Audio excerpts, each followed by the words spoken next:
Morning class. Good morning sir. चलिए second lecture class 12 physics chemistry. क्या देखेंगे अभी? केमिस्ट्री 12 केमिस्ट्री, ठीक। रसायन।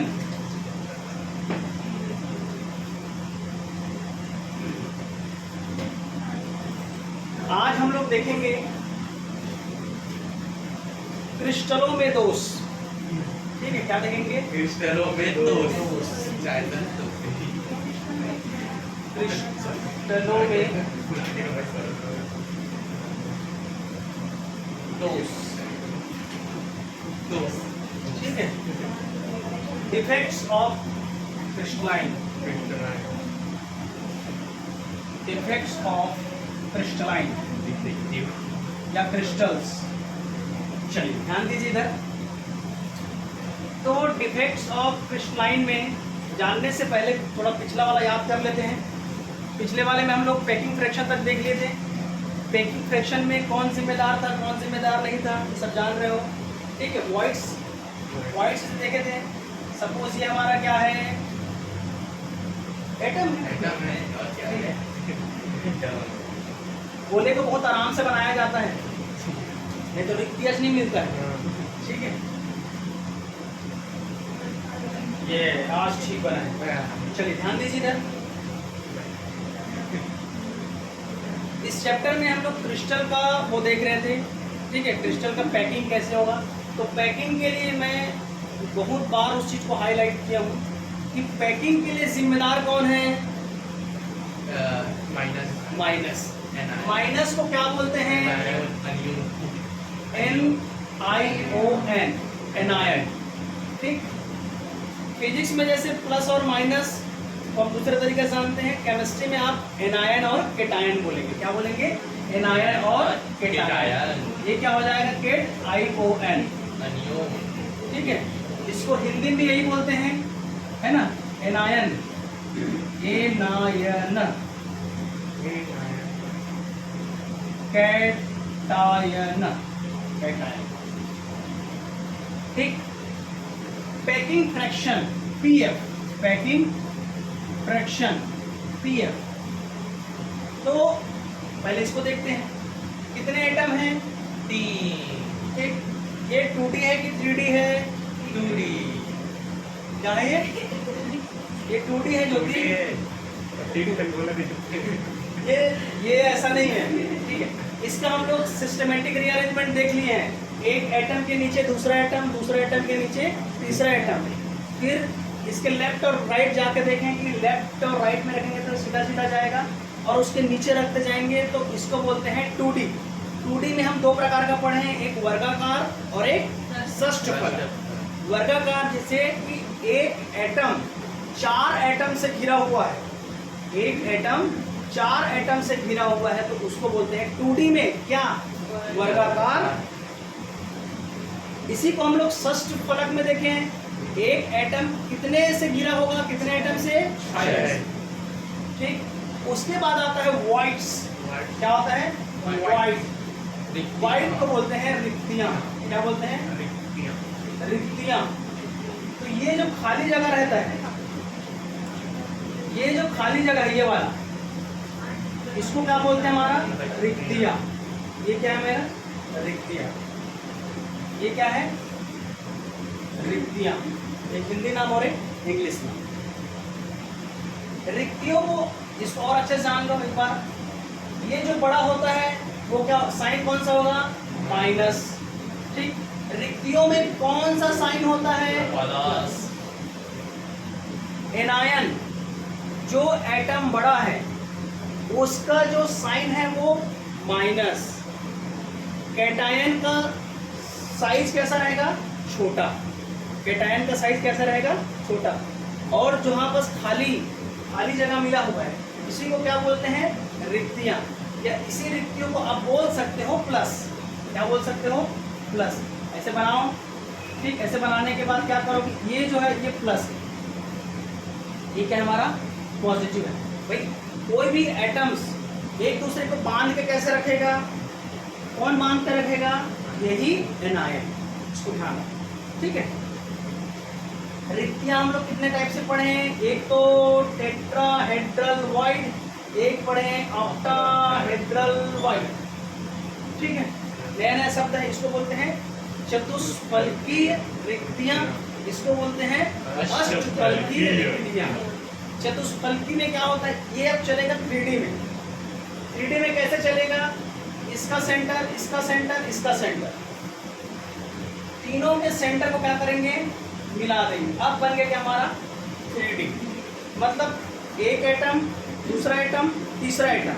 अब इसके ऊपर में रखेंगे। ऊपर में रखने के बाद जो बीच का जो खाली वाला गैप है उसको क्या बोलेंगे? टेट्राहेड्रल वॉइड्स, चतुष्फलकीय रिक्तियां। और ये भी बोल सकते हो कि जो एटम लिए हो बड़ा बड़ा, वो क्या हमारा एनायन है। जो रिक्तियां बीच में है वहां पास क्या है? केटायन है। यहाँ तक क्लियर है? किसी को पूछ जाऊँ? एनायन केटायन है ना। ऑक्टाहेड्रल में मैं पहले ही बोल चुका हूँ 8 तो होता ही नहीं है। कितना होता है जी? कितना होता है? कितने एटम्स होते हैं? 6 एटम होते हैं किसमें? ऑक्टाहेड्रल। भले उसका नाम 8 है लेकिन 8 एटम नहीं रहता है, ठीक है। कितना एटम रहता है उसमें? 6। 8 फलक होंगे। कितने फलक होंगे? 8 फलक। इसका कनेक्शन इसमें, इसका कनेक्शन इसमें, ठीक है। इसका कनेक्शन इसमें, इसका कनेक्शन इसमें। ये कैसा बन गया? पहला वाला फलक, ठीक। इसको यहाँ लेके आओ, इसको ऐसे करो, ये इसका फलक बन गया दूसरा फलक, ठीक है। अगल बगल एक सामने, ठीक है, और एक पीछे। कितना हो गया? 4। सिमिलरली आप ऐसे बनाइए, एक यहाँ, एक यहाँ। तो ये कैसा बन गया? एक इधर सामने, एक पीछे। यहाँ पर भी वैसी, एक सामने और एक पीछे, ठीक है। अब ये वाला जो बच गया, ये सामने वाला, एक सामने और एक पीछे। तो टोटल कितने फलक हो गए? 8 फलक। एटम्स कितने रहेंगे? 6। यहाँ तक क्लियर है? किसी को कुछ डाउट है रिक्तियों में? इसके बाद हम लोग देखे थे SCC, FCC, PCC, ठीक। एक चीज मैं यहाँ पर आप लोगों को बताना चाहूँगा। उस दिन अपन ये चीज क्लियर किए थे, कोई भी जैसे एटम्स है, कोई भी एटम है, ठीक है, कोई भी एटम है, इसका यदि हम सॉलिड का फ्रैक्शन देखें वो कितना एक दूसरे को पास पास रख सकता है, तो पूरे यूनिवर्स के अकॉर्डिंग हम डेटा लिए थे 74% एटम्स ही सॉलिड बनाएगा, बाकी जो 26% है वो क्या रहेगा? वाइड रहेगा, रिक्तियां रहेगा। क्या रहेगा? मतलब कितना भी आप सॉलिड बनाने की कोशिश करो, कहीं ना कहीं उसके बीच में क्या होता है? रिक्तियां पाया जाएगा। यहाँ तक क्लियर है? किसी को कुछ डाउट? अब यहाँ पर हमको एकदम एग्जैक्ट पता होना चाहिए कि SCC में कितना होगा, FCC में कितना होगा और PCC में कितना होगा, ठीक। तो इसको हम बारी बारी से बना लेते हैं। ये हमारा हो गया एक,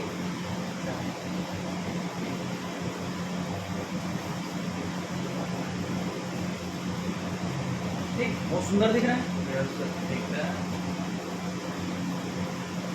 यहाँ पर भी बना लीजिए। केमिस्ट्री में पूरा डायग्राम का खेल है, ऐसे गोला गोला बनाना सीखो, डब्बा डब्बा बनाना सीखो, ठीक है। अब फिर दिवाली में सब यही सब रंगोली बनाना, ठीक है। अरे तो 12वीं पढ़ते थे कैसे बनाओगे? चलिए, ये होता है SCC, इसको बोलते हैं FCC, इसको बोलते हैं BCC। ध्यान दे देंगे। सरल घनी इकाई से, फलक केंद्रित इकाई से, बॉडी मतलब अंतः केंद्रित घनी इकाई से, simple cubic unit cell, face centred cubic cell, body centred cubic cell. यहां तक करेक्ट। अब हमने ये देखें कि एससीसी में इसके कॉर्नर पे कितने एटम्स रहेंगे, मतलब ये एक के लिए कितना रिस्पॉन्सिबल है 1/8। तो इसमें कितना प्रोबेबिलिटी हो सकता है, ओनली 1। इसमें कितना हो सकता है 4, इसमें कितना हो सकता है 2। ये सब मैं निकाल के बताया था, ठीक है। मतलब एक जो एटम है वो कितने हिस्से के लिए जिम्मेदार है 1/8। तो यहाँ पर किसी भी प्रकार का एटम सेंटर पे कहीं पर भी नहीं रहेगा। लेकिन हम बात करेंगे बॉडी सेंटर्ड क्यूबिक सेल की, तो बॉडी में ये तो कॉर्नर में 8 ठो रहेगा ही रहेगा, 8 रहेगा ही रहेगा, ठीक है। 1 2 3 4 5 6 7 8।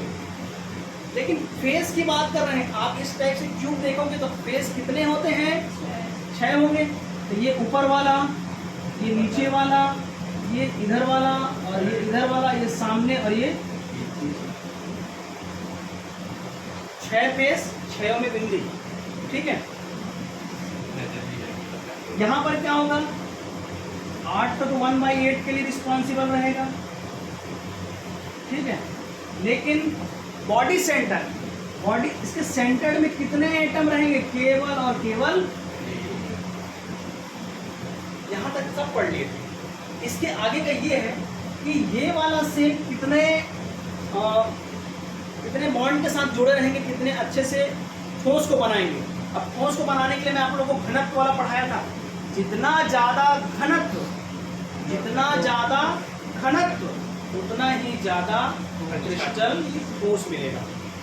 लेकिन ये भी जानते हैं कि केवल 74% का ही हम क्या बना सकते हैं, सॉलिड बना सकते हैं, और बाकी 26% तो क्या हो जाएगा हमारा। यहाँ तक क्लियर है। तो इसमें होता है 52% ही हम सॉलिड बना पाते हैं, और जो 26% है कितना होगा 48% क्या रहेगा हमारा, रिक्तिया। इसको ऐसे भी बोल सकते हो कि जब हम एससीसी वाले क्रिस्टल को, ध्यान सुनेंगे, एससीसी वाले क्रिस्टल को यदि हम ठोस बनाना चाह रहे हैं तो कितने परसेंट ही बन पाएगा, 52%। 52% ही ठोस बनेगा और 48% क्या रहेगा, रिक्तिया रहेगा। यहाँ तक क्लियर हुआ। सेकंड में आता हूँ एफसीसी में। एफसीसी में होता है 74%। कितना होता है 74% ही सॉलिड बनता है, क्रिस्टली सॉलिड बनता है, और बाकी कितना बच गया 26% क्या रहता है हमारा, वॉइड यानी रिक्तिया। देखिए इस चैप्टर में इसीलिए जोड़ दे रहा हूँ, ये हमारा बेस है। पहला वाला चैप्टर बेस अच्छा से क्लियर रहेगा ना तो आगे का एकदम इजी। ये बेस है, ठोस बनाओगे तो पूरा नमक कानून पढ़ोगे आगे, NaCl, CuSO4, Al2SO4, Al2O3, ठीक है। तो ये हमारा क्रिस्टल बनाने का तरीका बताया था मैं, FTIR, XRD, SEM10। Clear.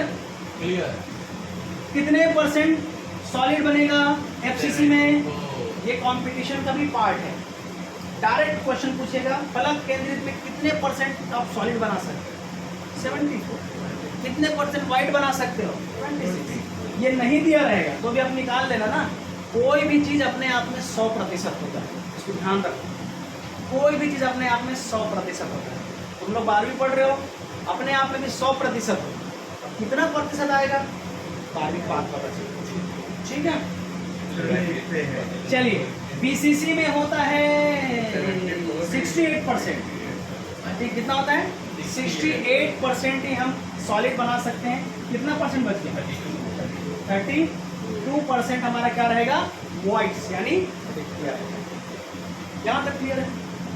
Video चल रहे हैं, यहाँ तक मिटा दें। ज्योति क्लियर हुआ? जितना एफर्ट है मैं झोंक रहा हूँ केमिस्ट्री में लिख कर रही है ना। आपको मजा आएगा, फिजिक्स से ज्यादा मजा केमिस्ट्री में आएगा, ठीक है। मिटा दें, है ना। बड़ा वाला जो एटम रहेगा उसका साइन क्या रहेगा पूछूंगा तो क्या बताओगे? माइनस पैकिंग के लिए कौन जिम्मेदार है? माइनस ठीक है। जो रिक्तियां होता है क्या उसको मैं प्लस लिख सकता हूँ? यस आपको सर समझ में आया? हाउ ठीक है। सर और एक चीज याद रखना, केटायन को पहले लिखा जाता है, बाद में एनायन को लिखा जाता है। भले ही हम जानते हैं कि एनायन का साइज बड़ा होता है, केटायन का साइज छोटा होता है, इसीलिए तो याद रखो Na क्या होता है? पॉजिटिव, और Cl क्या होता है? माइनस तो ये क्या है हमारा इशू, ये क्या है? ठीक है, समझ आया? मिटा दूं? चलिए, हम बात कर रहे थे क्रिस्टलों के दोष। 3 प्रकार के दोष होते हैं जी। कितने प्रकार के? 3 प्रकार के दोष होते हैं। दोष कितने प्रकार के हमारे? 3 प्रकार के। पहला बोलते हैं स्टोइकियोमेट्रिक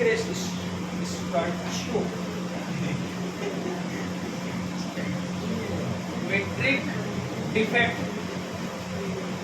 खतरनाक है। Stoichiometric defect. और सेकंड होता है non stoichiometric stoichiometrics stoichiometric defects. Non stoichiometric defects और थर्ड नंबर का हो जाएगा दोनों plus impurity defect. Impurity defects. ठीक, तो सो जा राशि आज तेरी मम्मी पापा जब वीडियो देखेंगे ना ट्यूशन में आके सो रहे करके, सो ही नहीं है क्या? चल ध्यान दे, अभी कभी याद हो जाना चाहिए। 100% आपके फाइनल बोर्ड एग्जाम में पूछेगा, 100% मैं इसकी गारंटी देता हूँ। 3 नंबर है हिंदी में। चलो ठीक है, हिंदी में लिखते हैं। किसको बोलते हैं? रस सम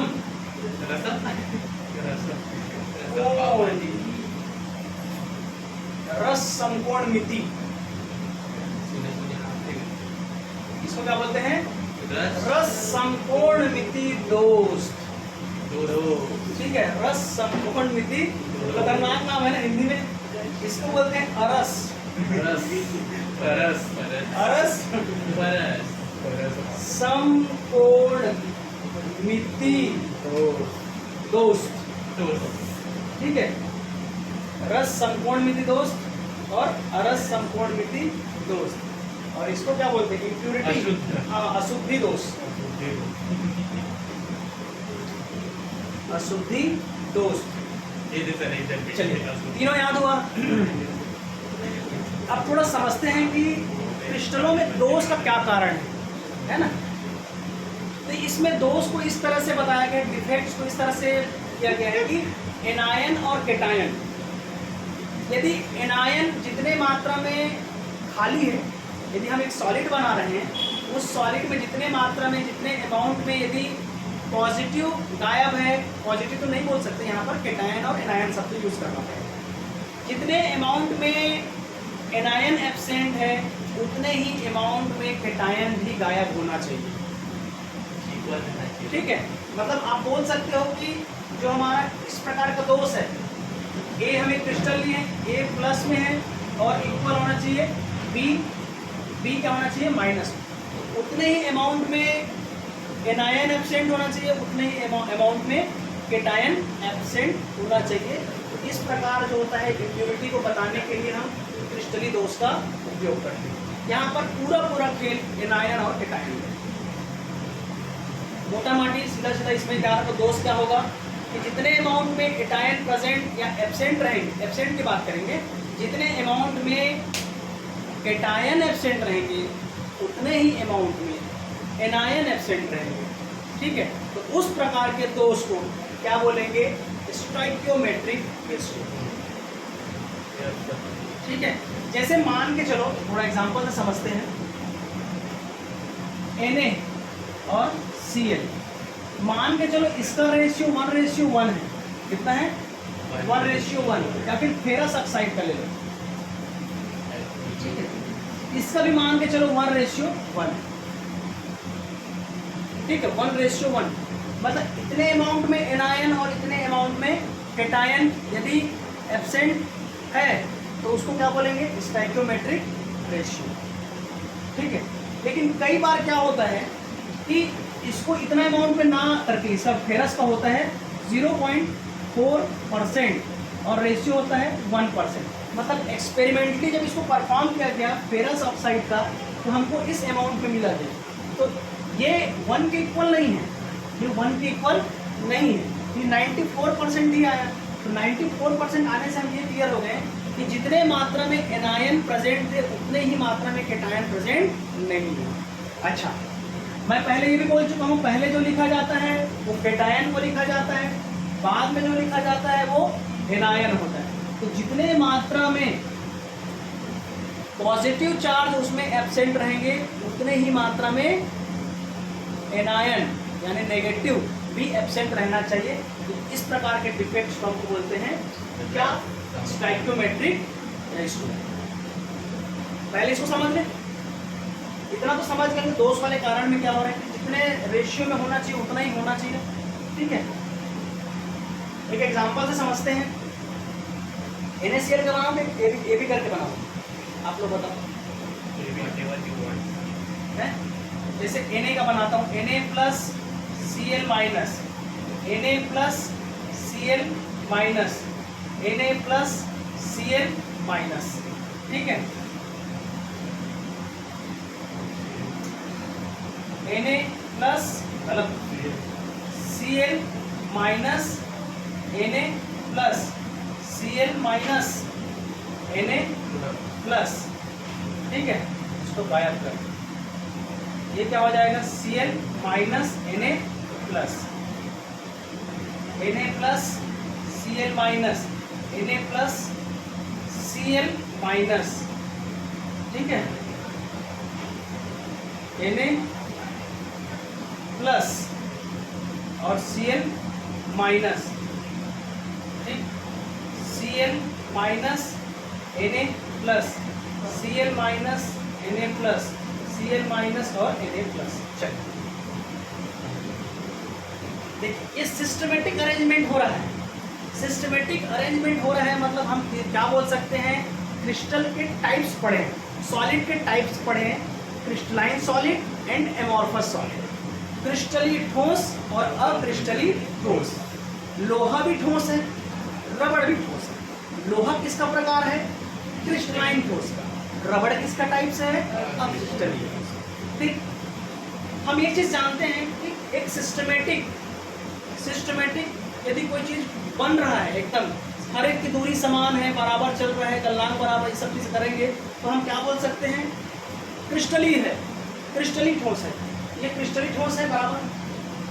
एक चीज हम देख पा रहे हैं, इसमें Na गायब है और इसमें क्या गायब है, Cl गायब है। देखो ना जी, ये ठीक है पहला वाला, ये भी ठीक चल रहा है, लेकिन यहाँ पर से Na गायब है। Na के चार साइड से क्या, क्लोरीन है ना, ये हमारा क्या, सोडियम क्लोराइड है। सोडियम क्लोराइड में यहाँ से क्या गायब है, सोडियम, और यहाँ से क्या गायब है, बात समझ पा रहे हैं। तो जहाँ क्लोरीन के चारों साइड देखो पॉजिटिव है, Na के चारों साइड देखो क्या है, नेगेटिव है। अब यहाँ पर ये कंक्लूजन निकाल सकते हैं, स्टोइकियोमेट्रिक रेशियो जो रस समकोणमिति दोष है वो ऐसा दोष है जब हम किसी भी क्रिस्टल का एक अरेंजमेंट बनाते हैं, कि स्ट्रक्चर बनाते हैं, सॉलिड बनाते हैं, क्रिस्टल बनाते हैं, तो उस कंडीशन में क्या होता है, जितने अमाउंट में कैटायन एब्सेंट है उतने ही अमाउंट में एनायन भी एब्सेंट है। इस प्रकार के दोष को स्टोइकियोमेट्रिक दोष कहा जाता है, रस समकोणमिति दोष कहा जाता है। यहाँ तक क्लियर हो, कोई दिक्कत बन जाएगा। आगे बढ़ें, आप इसको चाहो तो AB से भी ले सकते हो, है ना, कोई जरूरी नहीं है कि आप NaCl का लो, आप AB से भी बना सकते हो। जैसे A positive B negative, A positive B negative, ठीक है, B negative A positive, B negative A positive, यहाँ से गायब कर दे। ठीक है, यहाँ पर A positive B negative, A positive B negative, है ना, बी नेगेटिव ए पॉजिटिव और फिर ए बी ए, ठीक है। तो ये देखो, ये वहाँ पर जितने अमाउंट में हमारा नेगेटिव उतने अमाउंट में बहुत इजी है जी। दोनों जगह तो बी का है, हाँ, वो वाला ए उस वाले पे यहाँ पर भी आएगा। वो वाले बी को हटा दो, तो इधर का भी यहाँ हर पे लाइन को भी हटा दो, हर हाँ, उस एक को मिटा दो बस। ये क्या हो जाएगा हमारा लाइन नेगेटिव। वहाँ भी तो बी हुआ था, उसके नीचे वाला ए बस मिटाओ ना। अरे रुको, मेरे को बनाने दो। Something went wrong. B negative, ठीक है। यहाँ पास बी नेगेटिव गायब है, तो ए को गायब करो फिर भाई, वही ठीक है। तो बोल रही थी, सर। हाँ, ये देखो माइनस माइनस, इधर भी क्या आ जाएगा माइनस। ये क्या है, a plus a plus a plus a plus, b negative b negative b negative b negative, ठीक है। यहाँ तक समझ गया होगा। मैं स्टोइकियोमेट्रिक समझाना चाह रहा हूँ। पहला एग्जाम्पल समझ गए, दूसरा एग्जाम्पल कुछ भी ले सकते हो। ध्यान रखना कि जितने अमाउंट में आपका कैटायन एब्सेंट रहेगा उतने अमाउंट में एनायन भी एब्सेंट रहेगा। खत्म कहानी। उस प्रकार के दोष को क्या बोलेंगे, स्टोइकियोमेट्रिक इफेक्ट। चलिए आगे बढ़ते हैं। अब आते हैं हमारा नॉन स्टोइकियोमेट्रिक इफेक्ट। ध्यान समझिए।